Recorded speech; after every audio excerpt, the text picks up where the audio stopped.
Hi fame, இன்றைக்கி என்ன பார்க்க போகிறோன்னா கொக்கோ பவுடர் வச்சு நம்ம வீட்டிலேயே ஹாட் சாக்லேட் பண்ண போகிறோம். ஹாட் காஃபி ரொம்ப டேஸ்ட்டாக இருக்கும். நான் அதுக்கு 3 டீஸ்பூன் கொக்கோ பவுடர் எடுத்துக்கிறேன். அப்புறம் அதே அளவு 3 டீஸ்பூன் சுகர் போட்டுக்கிறேன்.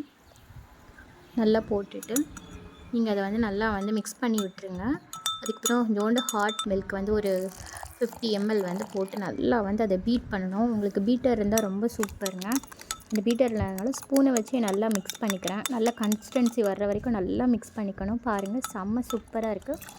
இதில் நம்ம ஹாட் மில்க்கு கலந்து செம்மையாக குடிக்கலாங்க. அவ்வளோதாங்க.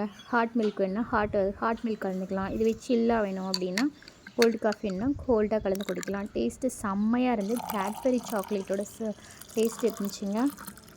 இதை வச்சு நீங்கள் சாக்லேட் கூட பண்ணலாம். ஸோ பிடிச்சிருந்தால் மறக்காமல் லைக் பண்ணுங்கள், சப்ஸ்கிரைப் பண்ணுங்கள் ஃப்ரெண்ட்ஸ். பாய்.